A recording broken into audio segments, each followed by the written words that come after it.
गुरुग्राम के भौंडसी जेल के अपराधियों के लिए सुधार गृह कम और ऐश गृह ज्यादा बनता जा रहा है। जेल में वसूली का खेल बदस्तूर जारी है। ताजा मामला जेल में विचाराधीन कैदी के साथ जेल में बंद सजा याफ्ता कैदियों द्वारा मारपीट किए जाने का है और 5 लाख रुपए की रंगदारी मांगे जाने का है।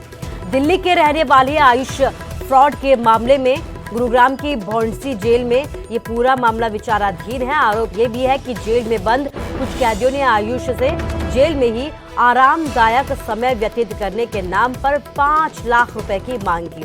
जब आयुष ने पैसा देने में असमर्थता जाहिर की तो रंगदारी मांगने वाले उनके साथ जेल में ही मारपीट करने लगे। इतना ही नहीं, चारों ने जेल की कैंटीन से ही सामान लेने पर भी पाबंदी लगा दी है। आयुष ने शिकायत जेल के प्रबंधन से की है, जिसके बाद चारों के खिलाफ केस दर्ज कर लिया गया है और जांच शुरू कर दी गई है।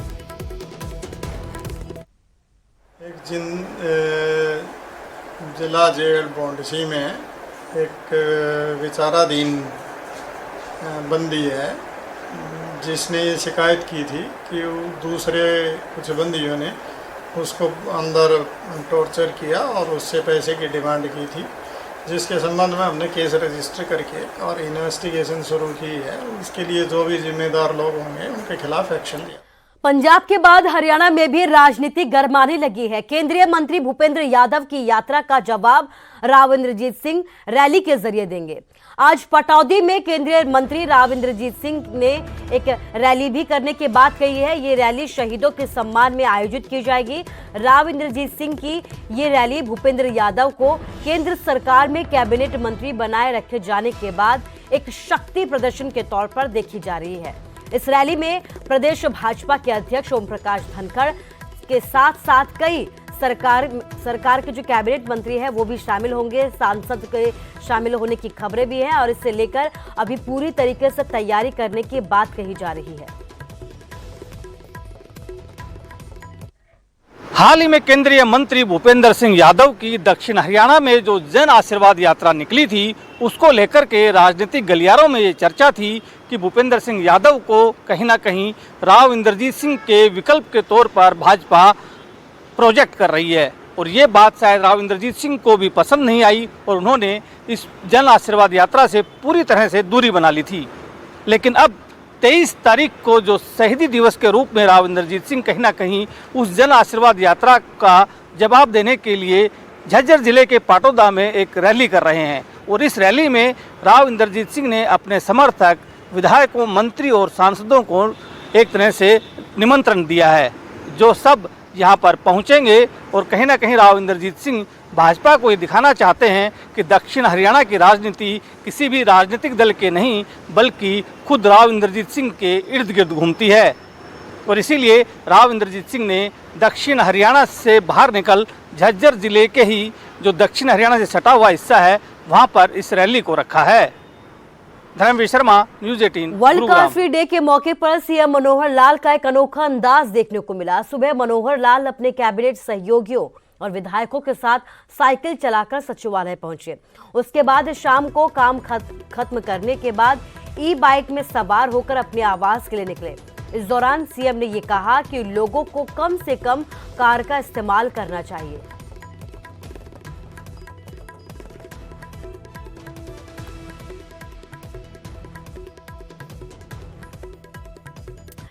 हिमाचल में विधानसभा चुनावों के मद्देनजर सियासी सरगर्मियां अभी से तेज होने लगी हैं।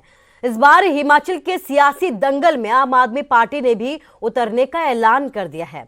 आप दिल्ली मॉडल का नारा देकर प्रदेश की सभी 68 विधानसभा सीटों पर अपने उम्मीदवारों को उतारेगी। आम आदमी पार्टी ने दिल्ली विधानसभा के निदेशक रत्नेश गुप्ता को अपना गुप्तचर और प्रदेश में पार्टी का प्रभारी बनाकर हिमाचल के वोटर्स के नब्ज टटोलने और आम आदमियों को संगठित करने के लिए हिमाचल में तैनात कर दिया है। रत्नेश भी अपने आला कमान के हुक्म की तामील करते हुए हिमाचल के आम वोटर्स और लीडर्स में अपनी आम सूरत और सियासी सीरत के साथ सेंधमारी की फुल जुगत भिड़ाने में लगे हैं। अभी हम लोग जो है नूरपुर में एक रैली करके आए हैं और रैली करने के बाद हम लोग यहाँ कांगड़ा में अपना संगठन का जो निर्माण कर रहे हैं उसमें अपने पदाधिकारियों से मिले हैं और आगे जो भी इंडस्ट्री है यहाँ पे, होटल इंडस्ट्री है, डिफरेंट ट्रांसपोर्ट यूनियंस हैं, उन सब लोगों से मिल रहे हैं और उनकी जो परेशानियां हैं उनको जानने की कोशिश कर रहे हैं। जम्मू कश्मीर में हेलीकॉप्टर हादसे में शहीद मेजर अनुज राजपूत का पूरे राजकीय सम्मान के साथ अंतिम संस्कार किया गया। जैसे ही उनका पार्थिव शरीर पंचकुला के सेक्टर 20 पहुंचा, हर तरफ मातम का माहौल देखा गया।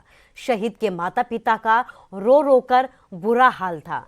हरियाणा विधानसभा के अध्यक्ष ज्ञानचंद गुप्ता भी शहीद अनुज के घर पहुंचे और परिवार को सांत्वना दिया।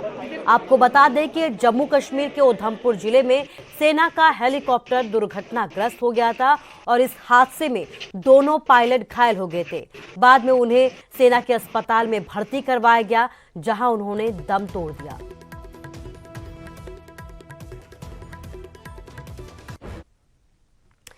इंसान पैसों के लिए कितना क्रूर हो सकता है, ये पानीपत के सेक्टर 29 में देखने को मिला, जहां किराना दुकानदार ने राशन के पैसे न चुकाने पर एक युवक को अपने कमरे में कैद करके उसकी जमकर पिटाई की। युवक को पूरा दिन कमरे में बंद करके उसके परिजनों से पैसे की वो मांग करता रहा।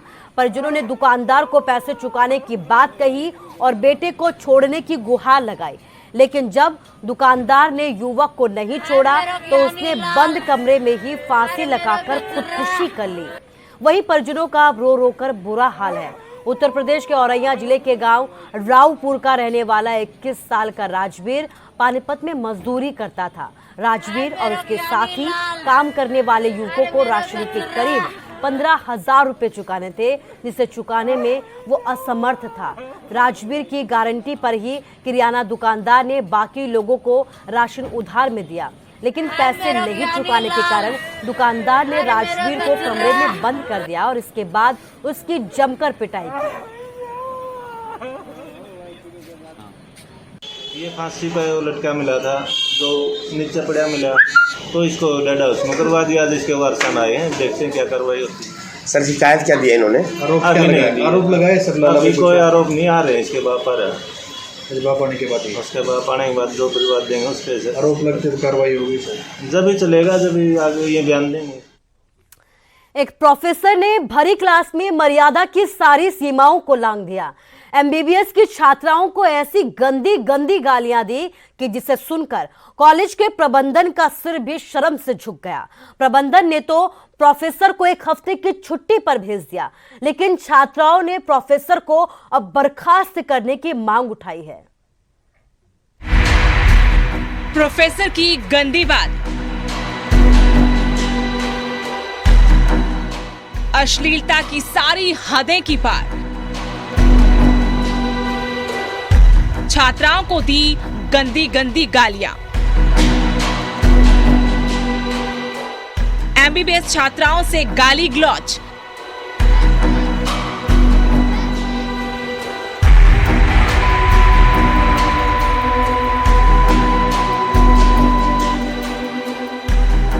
क्लास में भाषा ऐसी कि हम उसे आपको सुना भी नहीं सकते। एक प्रोफेसर ने सारी हदें पार कर दी, मर्यादा की सारी सीमाएं लांघ दी।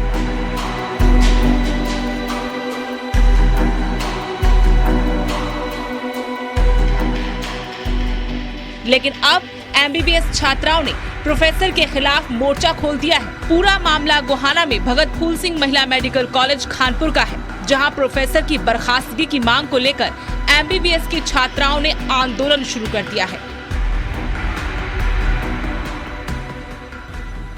हम ये चाहते हैं कि he should not be around us in college, termination from college. तो आज क्या किया? हम लोग आज स्ट्राइक शुरू कर रहे हैं कि जब तक हमारी बात नहीं मानेंगे हम लोग नहीं हटेंगे। हमारा मोटिव ये है कि हम हायर अथॉरिटीज़ तक अपनी आवाज़ पहुंचाएं कि हम चुप रहे। अगर हमारे साथ आज गलत हुआ, कल को किसी और के साथ गलत हो सकता है। अगर आज ये टीचर यहाँ से टर्मिनेट होकर कहीं और जा रहे हैं तो किसी और के साथ गलत होगा, तो वो पूरा एजुकेशन सेक्टर का फेलियर होगा। तो उसके लिए हम आवाज़ उठा रहे हैं आज यहाँ पे कि आगे हमारे साथ ऐसा कभी ना हो।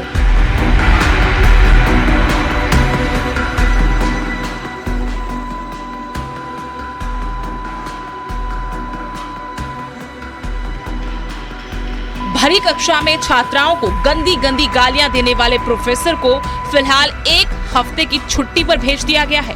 वहीं छात्राओं की शिकायत पर 5 सदस्यीय कमेटी पूरे मामले की जांच कर रही है और कमेटी की रिपोर्ट के आधार पर ही कॉलेज प्रबंधन ने प्रोफेसर के खिलाफ कार्रवाई की बात कही है।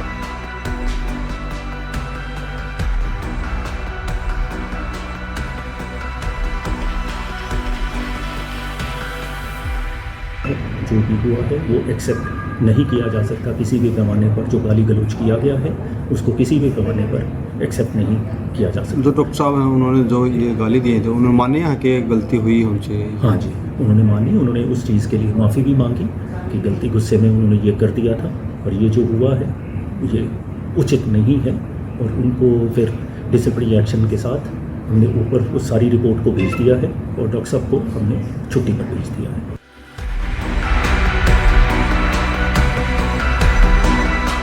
एक प्रोफेसर से ऐसी उम्मीद नहीं की जा सकती है कि वो छात्राओं को इस तरीके से गालियां दे। यही वजह है कि एमबीबीएस की छात्राएं प्रोफेसर की बर्खास्तगी की मांग पर अड़ी हैं। देखना होगा कि कमेटी की रिपोर्ट में क्या सामने आता है। गोहाना से सुनील जिंदल, न्यूज़ 18।